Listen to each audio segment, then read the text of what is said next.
penting hari ini adalah Maulid Nabi. Selalu yang dikumandangkan setiap Maulid Nabi itu yaitu ayat yang berbunyi laqad kana lakum fi rasulillahi uswatun hasanah liman kana yarjullaha wal yawmal akhira wa dzakarallaha katsira. Di dalam pribadi Kanjeng Nabi Muhammad ada suri teladan yang baik untuk kita semuanya. Kemudian juga hadis Nabi yang mengatakan laqad taraktu fikum amraini lan tadillu in tamassaktum bihima kitaballah wa sunnati. Aku tinggalkan buat kamu semua dua perkara yang apabila kau pegangi dengan sungguh-sungguh dijamin engkau tidak akan tersesat, yaitu kitabullah dan sunnatul rasulih sallallahu alaihi wasallam. Ini ayat ini dan hadis ini sepertinya membujuk kita untuk merefresh kembali pikiran kita kepada abad ke-7 yang Allah telah menurunkan seorang manusia yang dijadikan teladan bagi kita. Ini ada masalah karena kelahiran Nabi Muhammad sendiri, bagaimana Nabi hidup di masa kecil, ini hampir tidak diketahui. Ya, adapun Ibnu Ishaq yang menceritakan Kanjeng Nabi itu lahirnya pada tahun gajah, itu juga bermasalah sesungguhnya. Jadi walhasil Nabi Muhammad itu tidak bisa kita ketahui persis tanggal berapa, hari apa, bulan apa, tahun berapa, di mana, itu masih banyak cerita yang berbeda-beda, memang tidak diketahui. Pertama, karena kota Mekah itu kota yang tidak dikenal pada zamannya, diabaikan oleh kekuatan barat atau kekuatan timur. Blok barat Romawi, blok timur Persia pada zaman itu. Mekah ini adalah daerah gersang, padang pasir yang tidak ada pepohonan, tidak ada rumput-rumputan, hanya batu-batu panas dan pasir dan susah air. Jadi tidak ada kekuatan asing yang mengincar atau menghendaki dari ini. Jadi diabaikan begitu. Nah, muncul seorang nabi namanya Muhammad sallallahu alaihi wasallam, ini juga sangat mengejutkan sehingga tidak diketahui. Adapun Ibnu Ishaq, orang yang mengarang Sirah Nabawiyah, 200 tahun setelah Nabi meninggal, 2 abad kemudian baru ditulis biografi Muhammad itu pun, lalu dia menyatakan bahwa Nabi Muhammad lahir pada tahun gajah. Tetapi dari catatan sejarawan yang lain seperti Ibnu Asakir itu mengatakan bahwa tentara Abraha, tentara gajah menyerang Mekah itu terjadi 35 tahun sebelum Nabi Muhammad lahir. Az-Zuhari menyebutkan 25 tahun sebelum Nabi lahir. Ibnu Abbas mengatakan 15 tahun sebelum Nabi lahir. Jadi persisnya tahun apa namanya? Dari mana dasarnya Ibnu Ishaq menyebutkan namanya tahun gajah? Itu sendiri supaya kita jelas. Kemudian juga cerita tentang gajah. Alam taro kaifa fa'ala rabbuka bi ashabil fil lam yaj'al kaidahum fi tadlil wa arsala alaihim tarmihim bi hijaratin min sijil. Situ tidak dijelaskan namanya siapa, berapa jumlah pasukannya, tahun berapa, nggak dijelaskan sama sekali. Yang ceritanya burung awabil melempari mereka dengan batu sijil dan mereka seperti daun-daun dimakan ulat. Kalau iya itu tentara gajah menyerbu Mekah, kita pakai logika. Kalau di sini yang ahli strategi perang, saya mau nanya, gajah itu kendaraan canggih apa kendaraan jadul untuk perang itu? Kalau kuda pantas, Onta pantas lincah. Kalau gajah mudah nggak manah gajah? Nompak gajah mudah nggak? Gajah itu bukan kendaraan perang, kendaraan kebesaran. Itu satu. Yang kedua, dari Yaman ke Ka'bah naik onta sama dengan orang berjalan kaki. Gajah itu jalannya sama dengan orang berjalan kaki. Berapa bulan tuh dari Yaman ke Mekah? Yang ketiga, gajah itu makannya apa? Rumput. Dapat rumputnya dari mana? Sok buka di Google. Dari Yaman sampai ke Mekah ada padang rumput enggak? Kering kerontang, hanya pasir dengan batu-batu panas. Kalau 2 bulan perjalanan, berapa makan gajah? Binatang itu makanannya itu 10% dari berat badan. Jadi kalau kerbau itu makan beratnya itu 5 kintal, berarti makanannya 10% berapa? Kalau 1 ton makanannya berapa? 1 kintal. Nah, berapa ekor gajahnya, berapa ton rumputnya, suplainya dari mana, logistiknya pakai apa? Memang dikirim pakai pesawat gitu, pakai helikopter? Ini semuanya nggak masuk akal. Ya, jadi saya ingin mengatakan, saya yakin ayat ini alam taro kaifa fa'ala rabbuka bi ashabil fil adalah firman Tuhan. Saya percaya. Tetapi logika seperti ini bagaimana menyelesaikannya? Maka saya berpendapat ini jangan-jangan tentara gajah ini bukan tentara yang naik gajah, bukan. Hanya sebagai simbol saja. Tentara kebesaran namanya pasukan gajah. Seperti tentara Siliwangi. Nah, tentara Siliwangi itu naik macan enggak? Naik macan enggak? Kontingen Garuda, naik Garuda enggak? Nah, itulah makanya Ashabul Fil itu bukan berarti mereka naik gajah. Itu penafsiran saya supaya saya yakin agama yang saya percaya harus rasional dong. Ya kenapa kita harus mempercayai mitos-mitos?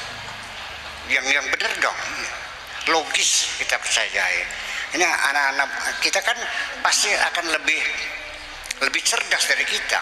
Saya khawatir anak-anak kita nanti takut pada murtad kalau nggak masuk akal nih. Jadi kita ada rasionalisasi, ini penting sekali.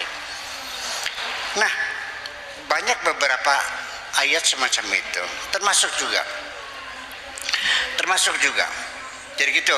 Penafsiran saya, Ashabul Fil bukan tentara naik gajah, tapi namanya tentara gajah sebagai simbol kebesaran. Terjadinya di mana? Ya mungkin di India, mungkin di Ethiopia dan sebagainya. Nggak mesti harus di situ. Boleh saja. Kemudian kita karena Kanjeng Nabi mengatakan kami titipkan 2 perkara, Al-Quran dan hadis sebagai petunjuk. Nah, Al-Qurannya kita pahami bagaimana? Seperti dalam surat Al-Isra yang dikatakan bahwa subhanalladzi asra bi 'abdihi lailan minal masjidil haram ilal masjidil aqsa. Ketika Nabi Isra, sebelum Nabi Isra ada kewajiban sholat belum? Mekahnya sudah jadi masjid belum? Kok dari Masjidil Haram ilal Masjidil Aqsa, sinagog yang ada di Baitul Maqdis itu sudah jadi masjid belum? Jadi bagaimana? Jadi kan persoalan ini coba kita selesaikan. Ini pesan-pesan kita buat anak-anak kita supaya nanti mereka jangan gamang, karena mereka pasti anak-anak kita akan lebih cerdas dari kita kok. Jadi kita harus memberikan jawaban yang pasti buat mereka. Sehingga penafsiran saya demikian. Jadi yang jadi mujizat bukan Isra-nya, bahkan justru ini yang jadi mujizat. Sebab kalau kita katakan Isra Mi'raj mujizat, saya mau nanya juga, Kanjeng Nabi Isra itu berangkat malam dari Mekah ke Palestina. ya kan begitu. Mi'raj adalah ke langit. Nah, ketika Nabi berangkat, ada yang nganter enggak? Waktu pulang ada yang jemput enggak? Jadi enggak ada siapa-siapa, enggak ada yang menyaksikan. Dari mana Anda mengatakan itu mukjizat kalau enggak ada saksinya? Jadi standarnya apa mukjizat itu? Kalau Nabi Musa mukul lautan pakai tongkat, lautnya terbelah, umatnya di belakang menyaksikan, betul nggak? Nabi Yusuf bisa berbicara, ada raja, ada suami Zulekhanya, ada saksi, mereka menyaksikan. Kalau Nabi melakukan Isra Mi'raj, ada yang nganter nggak? Pulangnya ada yang jemput nggak? Itu jadi persoalan. Ini kita kritisi semacam ini. Jadi ke depan kita ada namanya gerakan rasionalisasi agama, supaya kita jangan terjebak pada mitos-mitos ya macam itu. Nah, jadi akhirnya saya mencoba untuk menafsirkan dari sisi kajian linguistik. Linguistik ambil bagian dalam menyelesaikan masalah. Jadi begini, ketika Al-Quran menyebutkan minal masjidil haram, betul belum menjadi masjid, karena di situ masih banyak berhala dan belum menjadikan tempat orang melakukan sholat. Justru yang semacam ini di dalam ilmu balaghah namanya majaz akli, itu laqabnya namanya i'tibar ma yakun. Jadi personifikasi, tetapi hubungannya adalah i'tibar ma yakun, melihat ke depan. Umpamanya saya datang ke rumahnya Pak Ibnu, lalu dia menyuruh istrinya, "Mah, ngodok wedang." Ada Buya Sakur, paham ngodok wedang? Ngodok cai.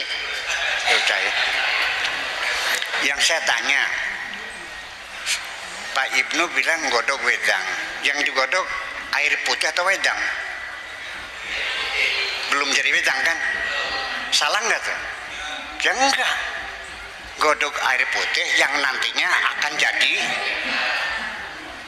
minal masjidil haram, dari Ka'bah tempat berhala yang nantinya bakal menjadi masjid.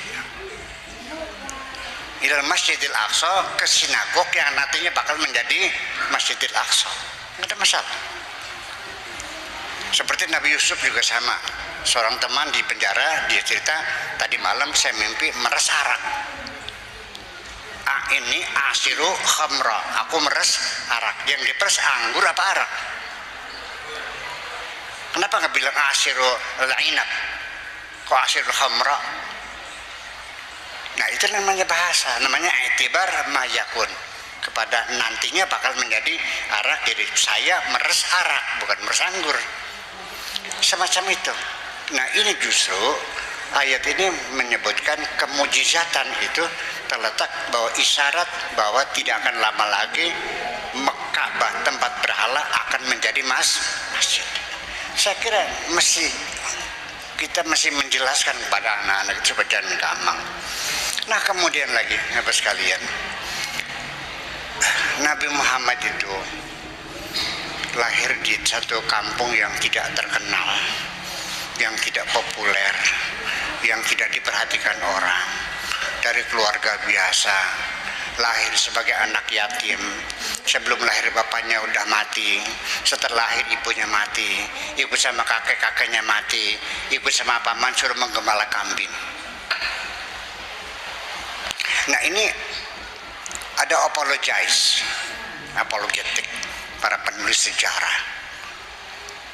Kenapa dikatakan bahwa Nabi Muhammad itu nantinya bakal menjadi Rasul? Maka Allah memberikan pendidikan kepada calon Nabi sebelum diangkat jadi Nabi, dilatih dulu untuk menggembala kambing sebelum menggembala manusia. Kok muter-muter ngomongnya? Kenapa harus begitu? Sejarah jangan ditulis secara romantisme dong. Faktual saja lapangan. Sebabnya Nabi Muhammad menggembala kambing karena tidak disayang. Udah kita syukur. Yang bilang begitu siapa? Allah yang bilang, alam yajidka yatiman fa'awa wa wajadaka dhalan fahada wa wajadaka ailan, miskin kamu ini fa'aghna, Allah akan bikin kamu kaya nanti. Iya, saya punya alok, ikut sama saya. Tidak saya sekolahkan, padahal di pondok saya ada SMP, ada sanawiyah, ada SMA, ada SMK, ada aliyah. Alok saya, ponakan saya ikut, saya suruh menggembala kambing, tidak saya sekolahkan. Alok saya, sok Ibu Bupati, gimana komentarnya? Kegila-gila kan? Tega-teganya alok sendiri, ya disuruh menggembala kambing, artinya tidak disayang. Itu makanya dari pesan-pesan penting Nabi Muhammad sendiri kelihatan sekali bahwa agama yang dimaksudkan oleh Kanjeng Nabi, yang menjadi tolok ukur kebenaran seseorang beragama, itu betul-betul ditekankan kepada memelihara anak yatim. Ya kenapa? Karena beliau anak yatim mengalami penderitaan yang luar biasa. Maka dia berharap mudah-mudahan umatku tidak menderita seperti aku ini, terlantar. Makanya sekalipun Anda ini rajin sholat, kalau Anda biarkan anak yatim tidak sekolah, orang miskin nggak makan, bohong semuanya ini. Percaya nggak? Nah, di sini kita menghadapi satu tikungan yang sangat berbahaya sekali. Umat Islam terjebak. Ya, kita lebih membesarkan ibadah-ibadah ritual dan kita mengabaikan ibadah sosial.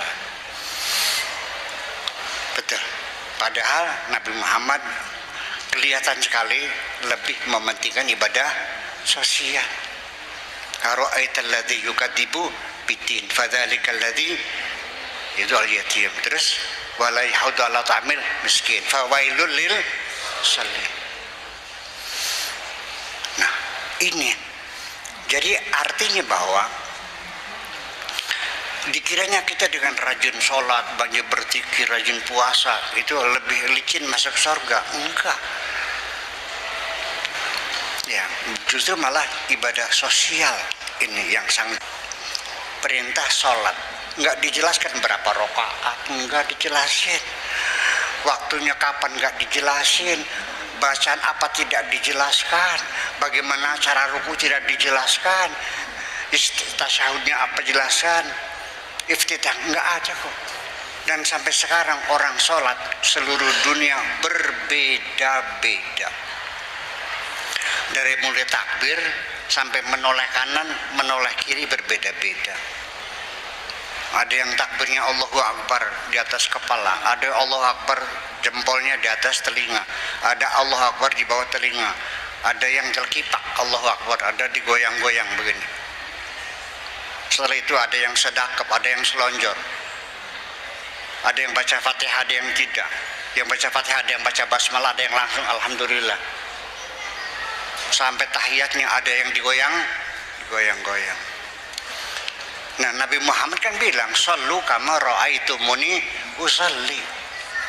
Ya, salatlah kamu seperti kamu melihat aku salat. Selesai. Saya nyungsep, kamu nyungsep. Saya noleh, kamu noleh, selesai. Tapi pesan untuk anak-anak yatim itu tidak main-main, menjadi tolok ukur agama. Saya mau sampaikan dulu. Ada seorang mencari kebenaran, mencari waliullah, mencari mursyid, pengen bener, pengen ketemu Tuhan, pengen kenal Tuhan. Muter-muter, masuk gunung, turun gunung, lewat jembatan, lewat sungai, lautan diseberangi. Nggak ketemu-ketemu sampai dia meninggal dunia. Dipertanyakan oleh malaikat, kamu mencari Tuhan? Iya. Anda keliru. Mencari Tuhan di gunung, di lautan, ya nggak bakal ketemu. Padahal kalau engkau menyambangi tetanggamu yang sedang sakit dan kau berikan obat kepadanya, engkau sudah ketemu dengan Tuhanmu, karena Tuhanmu bersama orang yang sakit. Kalau engkau datang kepada temanmu yang meninggal dunia dan engkau hantarkan ke kuburan, engkau sudah ketemu dengan Tuhanmu. Kalau engkau datang pada orang sedang kelaparan, kau kasih makan, engkau sudah ketemu dengan Tuhanmu. Tuhanmu bersama orang yang kelaparan. Salah cara mencari Tuhan di gunung-gunung.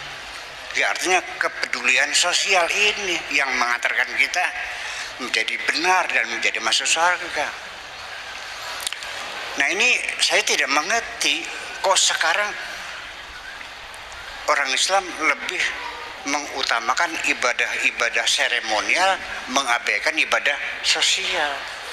Padahal ibadah sosial membangun pendidikan, kesehatan, perbankan, asuransi, pertanian, pabrik, industri yang buat kita makmur, itu lebih penting dalam kehidupan ini. Saya nanya, andaikan Anda semuanya sholat semua, lalu Kerawang nih maju nggak? Anda pakai siwak semua, maju nggak? Pakai jenggot semua, maju nggak? Nggak ada hubungannya, iya kan? Yang buat umat Islam maju adalah ibadah sosial yang diutamakan. Tapi saya tidak mengatakan mana yang lebih penting, dua-duanya penting. Yang penting berimbang sajalah, bahwa ibadah sosial dan ibadah ritual harus seimbang. Jangan sampai kita melalaikan ibadah-ibadah sosial itu. Nah, Bapak sekalian, kemudian lagi bahwa ketika kita ingin internalisasi nilai-nilai Al-Quran dalam kehidupan kita sehari-hari, kita menjadi masalah juga. Saya pernah berkata bahwa Islam belum sempurna. Langsung bulinya itu 3 bulan, Ibu Bupati. Menurut Buya, Islam tidak sempurna. Inilah yang menyebabkan umat Islam tidak lagi berpikir karena meyakini Islam sudah sempurna. Di mana sempurnanya? Saya ingin mengatakan Nabi meninggal dunia, Al-Quran belum ada, Mushaf belum ada, masih ditulis di pelepah-pelepah korma, di batu-batu. Karena orang Arab pada waktu itu belum mengenal budaya tulis-menulis. Alatnya juga belum ada pulpen, belum ada tinta, pakai pahat sama palu. Jadi kalau ada ayat ditulisnya pakai pahat dengan palu. Di mana? Di pelepah kurma atau di batu-batu, belum ada kertas. Ya, itulah makanya kenapa huruf Arab itu nulisnya dari kanan ke kiri, karena nulisnya pakai palu. Kalau dari kiri ke kanan bisa mukul kepala kita sendiri. Itulah. Nah, ketika Harbur Riddah, Abu Bakar itu jadi khalifah, terjadi pemberontakan yang tidak setuju dengan dilantiknya Abu Bakar sebagai khalifah. Mereka memberontak, tidak mau bayar zakat. Ya, saya kira bukan persoalan murtad Harbur Riddah, itu masalah politik. Mereka tidak setuju. Nah, para sahabat yang hafal Quran banyak meninggal. Pohon kormanya semakin besar, tulisannya hilang. Batu-batu berserakan. Nanti umat kita bagaimana selanjutnya? Masa Quran akan hilang? Makanya Sayyidina Umar mesen mohon kepada Sayyidina Abu Bakar minta izin ingin mengumpulkan Al-Quran. Tidak dikabul, gak usah, Nabi tidak nyuruh. Ini kan lalu ditulis, setelah lama bertengkar ditulis, tapi juga silakan pakai dana sendiri, jangan pakai dana negara. Ditulis yang tadinya hurufnya ada 14 disempurnakan. Dulu itu tongkat namanya alif, terus gambar jukung, Gambar cukung itu bisa dibaca ba, bisa dibaca ta, bisa dibaca sa, bisa dibaca na, bisa dibaca ya. Bayangkan, bingung nggak? Bingung. Saya yakin siapapun nggak mungkin bisa baca itu. Itu disempurnakan oleh para sahabat. Jadi gimana sempurnanya? Nyukurnya saja mesin ngumpulkan dari batu-batu di pelebah kurma. Hurufnya juga masih kurang titik. Ayat-ayatnya juga belum ada tanda bacaan, semuanya harokannya belum ada. Betul nggak? Dan tulisannya juga karena bahasa Arab ketika Al-Quran turun masih dalam pertumbuhan. Bahasa Arab itu mulai tumbuh berkembang itu sejak 125 tahun sebelum Nabi lahir. Gitu ya. Sehingga spellingnya kelihatan sekali berbeda dengan spelling sesuai dengan ilmu nahwu dan sarfnya sekarang. Seperti begini, seperti ulaika. Ulaika. Dengerin, ulaika. Tulisannya alif, wawu, betul, lam, hamzah, kaf. Kalau pakai ilmu nahwu bacanya ulaika, betul nggak? Kan ada wawunya, tapi ternyata yang ada wawunya dibaca pendek, yang ada alifnya dibaca panjang. Jadi ulaika sih gimana? Ya sudah, dalam penulisan di surat Al-Kahfi, la nad'uwa min dunihi ilahan laqad qulna idzan syatata. La nad'uwa, nad'u itu fi'il mudhari ya, mansubun bilan, lan nad'uwa wa alamatu nasbihi fathatun dhahiratun ala akhirih. Lan nad'uwa, ada alifnya. Alif apa ini? Boleh nggak dibuang? Nggak boleh. Jadi apapun kesalahan nahwu dan sorof dalam Al-Quran tidak boleh disalahkan. Namanya sudud. Kalau sudud itu la yuqasu alaih, tidak boleh ditiru, nggak boleh dikiaskan. Itu statusnya. Jadi Al-Qurannya disempurnakan. Jadi kalau orang yang mengatakan Islam sempurna, di mana sempurnanya? Yung sholat kita saja baru 200 tahun kemudian baru dideskripsikan dan juga tidak sama hasilnya. Gimana sempurnanya? Nah, karena mereka mengatakan Islam sempurna, lalu ketika kita ingin mengimplementasikan Islam, nilai-nilai Islam ke dalam kehidupan sehari-hari, menjadi masalah bagi kita. Ya, untuk membangun masyarakat Islam yang beradab, yang berbudaya, ini menjadi kendala karena gara-gara mereka mengatakan Islam sudah sempurna. Buktinya mana? Tahun 1960 ketika Saudi mengeluarkan undang-undang larangan perbudakan, manusia tidak boleh dijual belikan. Tahun 1960 itu atas desakan Amerika sebagai persyaratan apabila Saudi ingin bantuan ekonomi dan bantuan persenjataan, Amerika memberikan persyaratan perbudakan harus dihapuskan. Yang menjadi mediatornya itu Adnan Khashoggi. Belum lama, 1960 itu didemo oleh para ulamanya, raja kafir, raja murtad, bagaimana melarang sesuatu yang tidak dilarang Tuhan. Nah, bingung nggak? Oh, jadi karena sudah sempurna, jadi tidak boleh dibekukan, tidak boleh direvisi, tidak boleh diulang tafsir, reinterpretasi, nggak boleh, harus apa adanya, begitu. Pengen begitu maunya. Jadi menurut Tuhanmu boleh jual beli manusia. Ini kan jadi persoalan. Saya jadi malu begini nih. Ya karena kesalahan kita sendiri berpikir. Di Indonesia juga sama, ketika undang-undang pernikahan yang diberlakukan di negeri ini tahun 1974, Dan saya waktu itu sedang ada di Libya. Saya tidak tahu di sini, tapi saya baca beritanya karena saya juga langganan majalah koran ya, Kompas, majalah Tempo. Saya punya langganan sana, setiap minggu juga datang. Itu terjadi demo besar-besaran sampai meja DPR ini diinjak-injak, dibalik-balikin karena gara-gara tidak boleh ada kawin paksa. Sekalipun anaknya perawan, sekalipun walinya bapak kandung, tidak boleh memaksa, harus sukarela.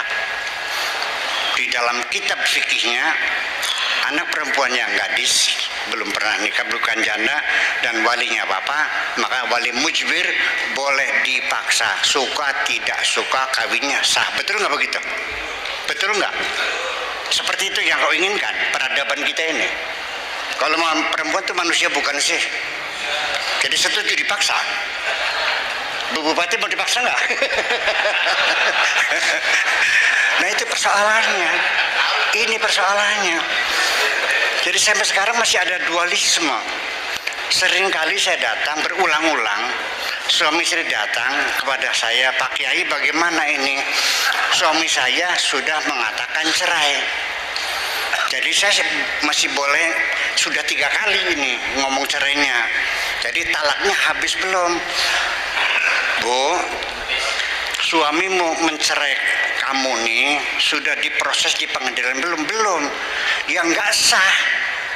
Ucapan sudah dicabut. Dulu cerai itu hak prerogatif suami. Kapan saja dengan bergurau pun sah, betul nggak? Dengan bergurau sah. Mencerai istri bergurau sah. Wanita perempuan seperti telur di atas tanduk hidupnya ini.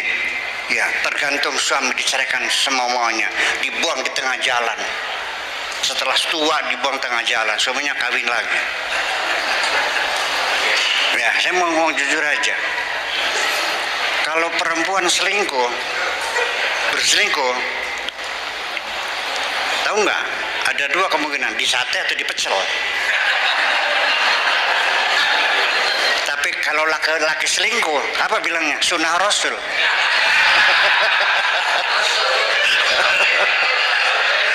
Tepuk tangan, Bo. Iya. Ya ini. Ya, kita ingin kesetaraan. Perempuan juga sama. Ketika saya mendukung Bupati Perempuan di Indramayu, saya dijegal oleh para ulamanya dengan dalil ar-rijalu qawwamuna 'alan nisa, perempuan tidak boleh jadi pemimpin. Yang tahu presidennya pernah perempuan, Bu Megawati. Masa Bupati Indramayu tidak boleh? Ini kan nggak jelas. Jangan bermain-main dengan ayat-ayat Al-Quran kau. Buktikan kalau engkau yakin Islam sempurna, mana bukti kesempurnanya. Apa yang kita terima ini jasa para ulama, para sahabat yang menyempurnakan Islam dari waktu ke waktu. Betul nggak? Jadi mana lagi? Jadi nggak mikir sempurna soal apanya. Itu gara-gara karena merujuk kepada firman Tuhan, al-yawma akmaltu. Nah, akmaltu itu bukan sempurna. Kenapa? Ya kembali karena para penafsir Qurannya, para penerjemah Qurannya belum belajar morfologi. Waktu itu belum ada morfologi, belum ada linguistik, belum ada sosiolinguistik, belum ada psikolinguistik, belum ada antropolinguistik, belum ada morfologi, belum ada sintaksis, belum ada konjugasi. Dia hanya sekedar tanpa dukungan ilmu pengetahuan dan sains dan teknologi. Jadi akmal itu saya sempurnakan begini dalam morfologi ini. Kamula yakmulu itu sempurna, kamil sempurna. Tapi ketika dikonjugasikan, diberi awalan dan sisipan, itu maknanya berubah nggak? Berubah. Sepeda itu adalah nama kendaraan yang diontel. Tapi kalau bersepeda artinya menaiki sepeda, ya kan begitu. Ada awalan, ada sisipan, ada akhiran. Itu kan bahasa begitu. Nah, kamula itu ditambah alif di awalnya menjadi akmala. Al-yawma akmaltu lakum. Apakah namanya menyempurnakan? Ya tidak. Tidak mesti. Madrasah diniyah awaliyah. Setelah itu apa? Madrasah diniyah takmiliyah ya. Takmiliyah itu bukan penyempurnaan, tapi lanjutan. Awas. Ghafara itu memaafkan. Kalau diberi awalan alif sin dan ta, istaghfara meminta ampun, ghafara mengampuni, istaghfara meminta ampun. Qalla itu sedikit. Kalau istaqalla bukan minta sedikit, maknanya merdeka. Masjid Istiqlal itu bukan masjid minta sedikit, masjid kemerdekaan. Nah itu bahasa. Ya, lalu kenapa Anda mengatakan Islam sempurna hanya karena dalilnya al-yawma akmaltu lakum? Nah itu yang jadi persoalannya. Jadi sampai sekarang kita masih berkewajiban untuk terus menyempurnakan Islam, bukan terima beres enak aja. Jadi sudah siap saja gitu, tinggal makan aja. Ya tidak, dia kan sampai cara membaca Al-Quran pun itu kemudian setelah sekian ratus tahun. Ilmu tajwid itu baru diciptakan setelah Nabi nggak ada. Gimana lagi?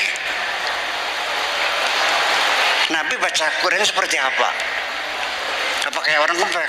Bahasanya enggak, saya yakin tidak seperti itu kok. Di Indonesia ini ada pesantren yang khusus spesialis mermak lidah. Yang pelok-pelok ini bisa fasih, namanya pesantren kempek. Ya, jadi bacaannya itu begini, Bismillahirrahmanirrahim. Ihdinas siratal mustaqim. Gitu. Tasaddud. Ya. Masa Nabi bacanya begitu? Enggak lah. Ya kan? Nah itu kan ilmu tajwid itu kan memperbaiki lidah kita supaya bacanya bagus. Itu semuanya adalah sebagai pembuktian bahwa Islam memang belum sempurna. Para sahabat, para tabi'in, para ulama, para mujtahidin itu yang terus menyempurnakan setiap saat. Nah, jadi yang terjadi adalah dualisme dalam pikiran umat Islam ini. Negara kita sudah mencabut hak cerai dari mulut suami, diproses ke pengadilan. Karena bagaimanapun perempuan harus kita lindungi, kita bela. Ada hak-hak dan kewajibannya. Tidak semudah itu dicerai begitu saja. Entar dulu urusannya dong. Hartanya bagaimana? Anak-anaknya bagaimana? Iya dong. Masa habis manis pah dibuang? Nah, tetapi membantah. Tetapi Pak Buya Syakur, menurut Kiai Anu ini sudah sah cerainya dan kita tidak boleh kumpul lagi, harus pisah. Siapa yang itu Kiai? Nggak ada urusan, undang-undang berlaku seperti ini. Jadi Pak Kiai nggak pakai Al-Quran, bayangkan. Pertanyaan, jadi Pak Kiai Syakur nggak pakai Al-Quran, saya pakai, tapi dengan interpretasi yang benar. Itu dong persoalannya. Betul nggak? Jadi kalau kita ingin mengimplementasikan Islam dalam kehidupan kita sehari-hari seperti apa? Perbudakan boleh? Saya mau nanya, kalau kita beli budak perempuan, nggak usah kawin lagi, beli aja gitu, boleh nggak? Boleh pada zaman dahulu. Makanya wa in khiftum alla ta'dilu fawahidatan. Kalau kamu tidak bisa berpoligami, satu saja. Au ma malakat aimanukum, atau kamu beli budak perempuan.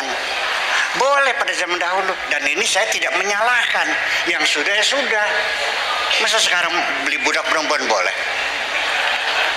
Nah ini Bapak sekalian, ini ISIS yang ada di Irak nih, ISIS nih, Abu Bakar al-Baghdadi.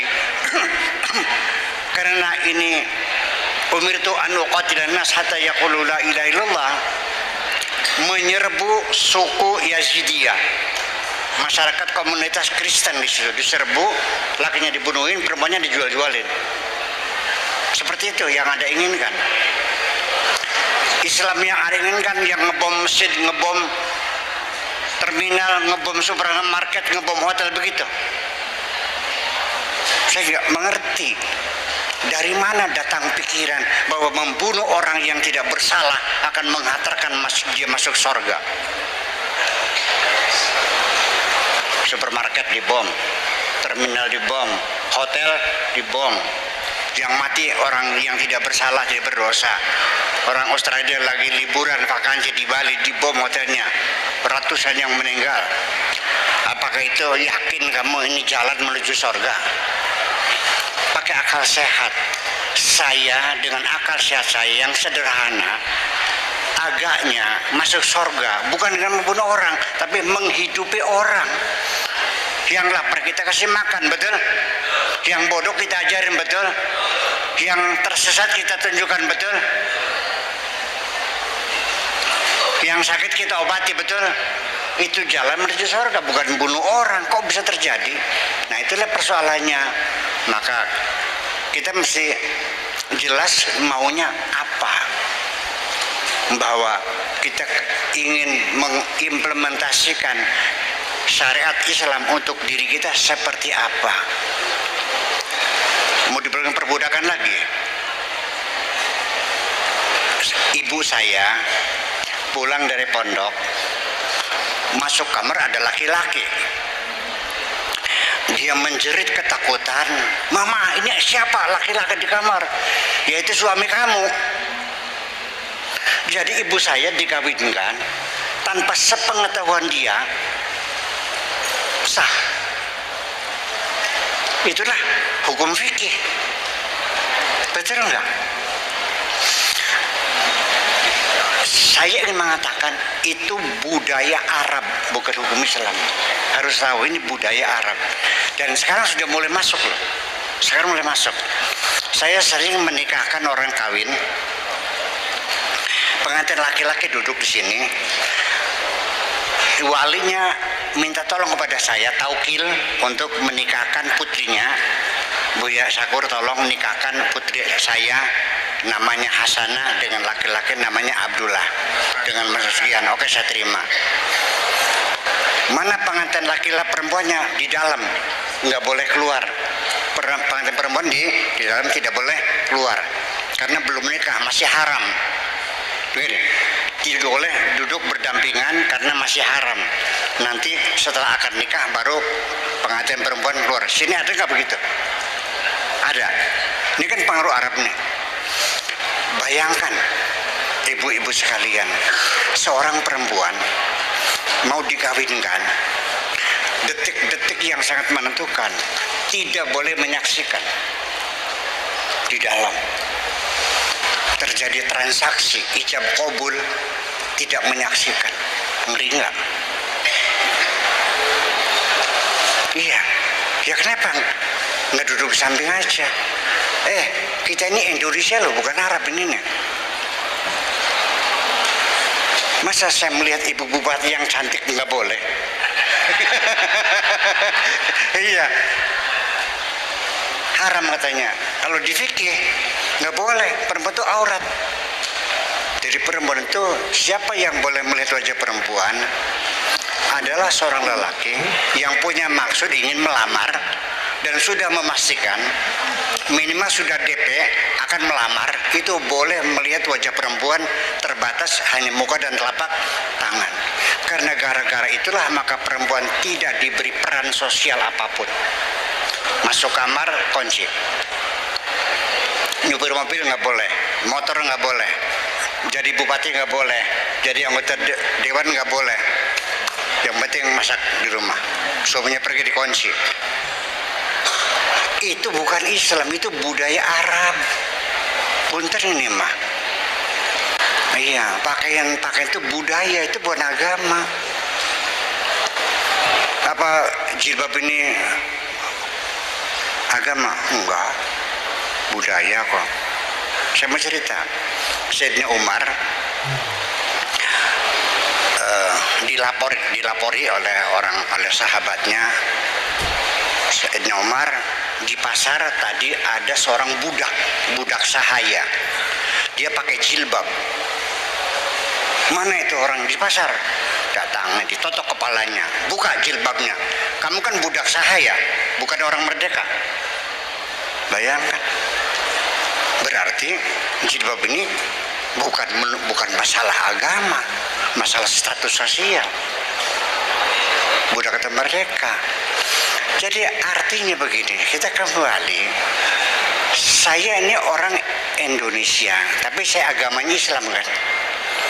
Ingin makanya ke depan yuk kita bareng-bareng ya, ada kesetaraan Indonesia dan Islam, kesetaraan yang kira-kira menjadi pijakan kita bersama, keislaman dan keindonesiaan untuk menetap masa depan kita bersama ini. Itu yang paling penting. Iya, mana yang penting? Ya dua-duanya penting. Bahwa fanatisme kita adalah kepada kebangsaan kita. Artinya ketika Indonesia perang dengan negara Islam dan yang salah dinyatakan Indonesia, kamu bela mana? Kamu bela mana? Ya bela Indonesia dong. Kalau tidak mau tinggal di mana? Ini persoalannya. Nanti ada dialog nih. Ada. Boleh. Nanti dialog dibatasi 2 pertanyaan aja ya. Jadi saya kira itu saja. Mari kita kembangkan selanjutnya. Assalamualaikum warahmatullahi wabarakatuh. Tapi memang ada masalah di masyarakat kita. Ketika kata-kata kafir dan murtad itu selalu diidentikan, kita nggak sejalan gitu. Nah, bagaimana menyikapi masyarakat kita yang selalu mengatakan itu kafir, itu murtad? Kafir. Ya, gitu ya. Terima kasih Bu ya. Ya. Oke. Saya ada bukunya. Itu Makna Kafir, satu buku tulisan bersama dengan siapa ya, dengan Ulil Absar sama Hussein Muhammad dan saya bertiga. Itu ada bukunya kafir. Tapi intinya begini, kafir ini memang bahasa Arab, tetapi sudah pindah menjadi bahasa internasional. Jadi kafir ini artinya tutup malahnya, asal. Ya ayyuhalladzina amanu tubu ilallah taubatan nasuha asa rabbukum an yukaffira ankum. Artinya menutupi. Takfir itu menutupi, bukan mengkafirkan. Jadi apa saja yang menutup itu namanya kafir. Makanya gambar perempuan yang jadi tutup majalah itu cover girl. Namanya cover girl, gadis kafir. Artinya gadis sampul. Jadi orang yang mata hatinya tertutup, apakah dia kikir, apakah sombong, apakah hasud, apakah dendam, itu semuanya disebut kafir. Nah, orang sombong pun juga disebut kafir. Iblis itu makhluk yang pertama-tama disebutkan oleh Allah sebagai orang kafir adalah iblis. Kenapa? Karena iblis tidak mau bersujud kepada Adam. Ya, diklarifikasi oleh Tuhan, wahai iblis, apa sebabnya kamu tidak mau sujud? Dia jawab kesombongan. Qala ana khairum minhu, aku lebih baik dari Adam. Ya. Dijelaskan Al-Quran, aba wastakbaro, iblis menolak tidak mau bersujud, wastakbaro, dan karena dia sombong, oleh karena dia sombong, wa kana minal kafirin, maka iblis disebut orang kafir karena dia sombong. Terus mau nyalakan Tuhan. Jadi siapapun di sini yang sombong, kafir kamu nih. Biar Bu Bupati sombong kafir. Tapi enggak, kok Ibu itu enggak sombong, baik hati, orangnya baik hati sekali. Iya. Nah itu. Jadi orang yang bakhil juga kafir, tidak mau tahu urusan orang lain sih. Gitu. Jadi itulah orang menjadi gaduh ya gara-gara kopar kafir semuanya. Saya nggak ngerti ya. Ya udahlah, kita sudah masuk ranah sana. Jadi artinya kalau orang kafir itu dikiranya tidak percaya kepada Tuhan, kan gitu. Saya mau nanya, iblis itu lebih ma'rifat daripada Anda kok. Betul betul nggak? Iblis lebih kenal dan dia percaya. Malah justru ketika ditanya apa dasarnya kamu merasa lebih baik dari Adam, qala khalaqtani min narin wa khalaqtahu min tin. Karena aku dibuat, engkau buat dari api dan engkau buat dia dari tanah. Berarti iblis mengakui Allah menciptakan dia. Iblis mengakui Allah sebagai Tuhan. Ya kan begitu. Yang menciptakan Adam adalah Allah juga. Jadi iblis percaya pada Tuhan, percaya. Kenapa disebut kafir? Karena dia sombong, bukan karena tidak percaya. Itu aja persoalannya. Setuju? Oke, yang kedua ini soalnya bakatnya udah mendesak punya. Terakhir satu lagi. Nanti ini ada hadiah buku ya. Ada Pertanyaan buku ya. kedua dari ibu ya, biar imbang katanya. Satu. Ini iya. Isi buat penanya. Ya, nanti penanya akan dapat hadiah psikologi tasawuf nih. Iya. Buat penanya. Oh ya, petanya iya. Assalamualaikum warahmatullahi wabarakatuh. Buya, nama saya Eman Sulaiman dan saya adalah salah satu santri YouTubingah Buya Syakur. Jadi nonton YouTube yang membungahkan, membahagiakan. Yang ingin saya tanyakan, ada sholawat Nabiyil Umi di Nabi Muhammad itu nabi yang bodoh, tidak menulis dan seterusnya. Saya berpikir, kok masa sih nabi bodoh dan seterusnya. Pertanyaan saya ke Buya, bagaimana caranya kami menjelaskan kepada anak-anak kami supaya rasional, saintifik dan ilmiah. Satu itu kaitan Nabi Lumi. Yang terakhir, yang kedua, saya sering mengikuti Buya yang luar biasa kajiannya dan sangat berkualitas dan mengkampanyekan untuk berpikir, untuk mengkampanyekan selalu untuk berpikir. Yang ingin saya tanyakan adalah itu bagaimana caranya, apa manfaatnya kaitan Buya kholwat, apa manfaatnya, apa dasar Al-Qur'annya. Insya Allah saya ingin mengikutinya. Terima kasih. Wallahu muwaffiq ila aqwamit thoriq. Wassalamualaikum warahmatullahi wabarakatuh. Iya, oke. Begini, kita masuk dari kajian terminologi. Saya banyak bahas tentang masalah terminologi. Bahwa terminologi itu ilmu pengetahuan yang berkembang bersama pertumbuhan pemikiran-pemikiran manusia. Dengan mudah sajalah bahwa satu istilah yang kita tetapkan hari ini belum tentu dia akan stabil sampai sekian. Mungkin beberapa tahun kemudian dia berubah istilahnya, atau kadang-kadang hilang sesuai dengan pangsa pasarnya. Ya, bahwa istilah itu, umi itu apa? Itu istilah, terma, maknanya apa? Berubah dari satu zaman ke zaman. Dulu orang yang berkecimpung di politik itu namanya politikus. Politikus.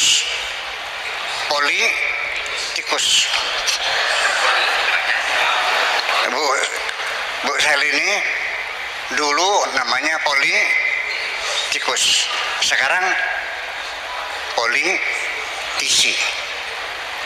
Berubah kan? Dulu radikal itu bagus, orangnya putih ya, seperti kapas, bajunya merah menyala, bibirnya merah, kita radikal banget loh, radikal banget emang. Artinya warna kulitnya yang putih, baju yang merah, itu betul-betul membuat kita tergiur dan napas kita jadi tersengal-sengal. Itu sesuatu yang kontras. Tapi sekarang radikal menjadi paham kekerasan, menjadi radikalisme. Itu salah siapa? Itu terminologi itu bergeser. Nabi itu umi. Maksudnya apa umi itu? Nah, umi dalam Al-Quran itu artinya penduduk asli. Walaqad ba'atsna fil ummiyina rasulam minhum. Itu penduduk asli, bukan buta huruf. Tetapi bahasa Arab modern itu maknanya buta huruf. Lalu gimana? Jadi begini maksudnya. Mungkin ada sebagian orang berusaha ingin meyakinkan bahwa Al-Quran itu adalah firman Tuhan, wahyu dari Allah, bukan karangan Nabi Muhammad. Supaya orang yakin bahwa ini bukan karangan Nabi Muhammad, dengan beraninya dia mengorbankan dengan membuta hurufkan Nabi Muhammad. Ini resikonya. Daripada begitu, masa mending kita buktikan saja secara tekstual. Ini Al-Qurannya, yuk kita kaji apakah benar ini kata-kata Muhammad atau firman Tuhan. Kita uji. Itu lebih jelas daripada kita membuta huruf Nabi kan. Kesannya jadi Nabi kan logika saja nggak masuk akal. Logika saja tidak masuk akal. Ayat pertama turunnya Iqra bismi rabbikal ladzi khalaq. Disuruh apa tuh? Suruh baca. Terus Nabi Muhammad bisa baca enggak? Enggak bisa. Berarti Nabi Muhammad melaksanakan perintah Tuhan enggak? Nah, bacalah. Ternyata Nabi Muhammad enggak bisa baca. Berarti melaksanakan perintah Tuhan enggak? Itu satu. Yang kedua, Iqra, bacalah. Nabi Muhammad tidak bisa baca Quran. Mungkin enggak kita menyuruh orang yang tidak bisa baca disuruh baca? Mungkin enggak orang yang tidak punya kaki disuruh lari? La yukallifullahu nafsan illa wusaha. Allah tidak akan menyuruh orang kecuali dalam kemampuannya. Kalau Nabi memang tidak bisa baca, tidak mungkin Allah menyuruh Nabi baca. Betul nggak? Kita logika nih. Kemudian lagi, ketika dapat wahyu, kan ditulis Nabi Muhammad itu nyuruh orang nulis, sudah gitu aja, tanpa dicek lagi kebenaran tulisannya. Hah? Sedangkan hurufnya dalam pertumbuhan, harokatnya belum ada. Udah tulis aja gitu. Nah, ini mumpung ada ibu bupatinya. Ibu mungkin sering nyuruh Pak Sekda untuk membuat draft surat ya. Tolong bersurat isinya begini-begini. Kan sebelum ditandakan dicek dulu. Nah, Nabi Muhammad itu ketika menyuruh sahabatnya menulis dicek nggak? Buta huruf sih.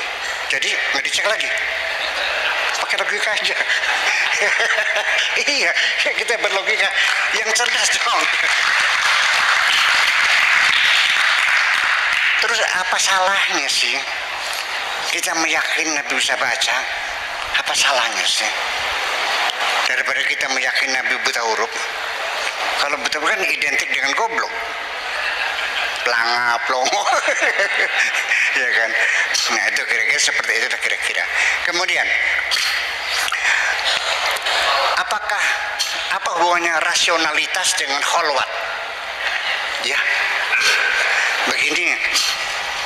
Nah, saya dulu tahun 91-92 ketika kita bikin tradisi kholwat, ini para kiai kita mempertanyakan, ini Buya Syakur ini ajaran apa, syariat apa? Dalam agama Islam tuh nggak ada pertapa-pertapaan tuh, nggak ada. Ya sholat, ya zikir, nggak ada bertapa di hutan sampai 40 atau nggak ada. Ini saya maklumi karena kita orang Indonesia itu belajar sejarahnya kurang lengkap, referensinya sangat terbatas. Punten bahwa para nabi, para ulama, para aulia itu semuanya pertapaan semua. Kalau engkau bertanya untuk apa bertapa, saya juga bertanya untuk apa Nabi Muhammad bertapa di Gua Hiro? Untuk apa Nabi Musa bertapa di Gunung Tursina 40 malam? Untuk apa Nabi Ibrahim bertapa di padang pasir? Untuk apa Nabi siapa tuh di lautan, Nabi Khidir? Untuk apa bertapa di ini? Ya, Nabi Ilyas kenapa bertapa di hutan? semua orang besar di dunia ini yang mengukir sejarah dengan tinta emas adalah mereka yang keluar dari pertapaan, bukan dari diskotek, bukan dari nightclub.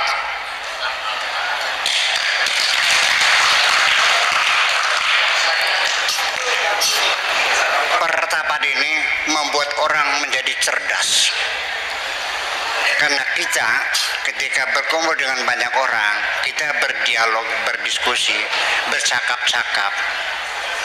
Dalam percakapan kita dengan orang lain, 50-50 antara kejujuran kita dengan kebohongan kita.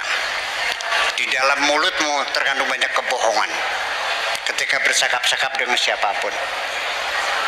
Ya, terutama laki-laki yang poligami itu bohong semua ngomongnya. Iya, jalan macet, ban kempes, rapat, ya, dinas luar, bohong semuanya. Nah, tetapi ketika kita sedang kholwat, kita bercakap-cakap dengan diri kita sendiri, namanya hadisun nafas. Di situ dijamin kejujuran 100%, karena kita tahu diri kita sendiri. Orang ini tidak pernah, otak kita aktif. Aktivasi otak ini 24 jam kali 24 jam, nggak pernah berhenti. Baik sendirian maupun bersama orang, baik di gunung, di hutan, sampai dalam tidur pun otak kita berjalan semuanya ini. Ketika dengan teman kita berdiskusi, ngobrol. Ketika sendirian ngobrol nggak? Ngobrol juga dengan siapa? Dengan diri sendiri. Nah, ketika kita ngobrol dengan diri sendiri, kita akan terbuka dan lebih jujur daripada kita berbicara dengan orang lain. Saya kira bisa semalam suntuk kalau kita bicara tentang maknanya khalwat ini ya, berdiskusi dengan diri kita sendiri. Semua orang jujur aja nih menyendiri, berdiskusi dengan diri kita sendiri sampai kita di dalam kesendirian. Dari kita di WC sendirian enggak, dengan diri kita sendiri. Ngobrol enggak? Ngobrol kok. Jadi lahirlah di dalam pikiran kita makhluk-makhluk lain yang berdiskusi. Sigmund Freud mengatakan bahwa dalam psikoanalisisnya itu ada 3, ada id, ada ego, dan ada superego. Itu semuanya tidak pernah berhenti, ya, saling dorong-mendorong. Kemudian di diri kita ada namanya instinct of destruction dan ada instinct of survive. Semuanya saling pertarungan, nggak pernah selesai. Maka dengan kita berkholwat, kita itu namanya memperkuat sisi lain yang namanya super ego yang kita bangun. Sehingga ketika kita terjadi perselisihan di dalam diri kita sendiri antara id dan ego dan tidak berkesudahan, kalau sampai disebut dengan perang civil war, perang saudara di dalam diri kita antara id dan ego. Ini kalau tidak segera diselesaikan bisa menjadi masalah, hancur semuanya. Perang saudara di Lebanon 11 tahun, nggak ada rumah utuh, semuanya rumah bolong semuanya. Lebanon sekarang untuk membangun seperti Lebanon dulu sebelum perang perlu waktu 50 tahun. Perang saudara. Nah, makanya ketika terjadi perang saudara yang tidak berkesudahan, ini kita bisa menjadi psychological disorder, ya, bisa menjadi sinting segera, bisa sampai telanjang lari-lari di jalan, makan nggak bisa, tidur nggak bisa, wah panik. Nah, makanya ketika terjadi perang saudara yang sama kuatnya, itu jalan yang terbaik di dunia ini segera minta bantuan kepada negara superpower untuk melakukan intervensi, membantu salah satu pihak yang berperang. Itu penyelesaiannya. Siapa itu? Ya ada psikolog, psikiater, ulama, dan yang paling efektif yaitu melatih diri untuk sering-sering berkholwat di hutan bersama saya. Terima kasih, kita aja.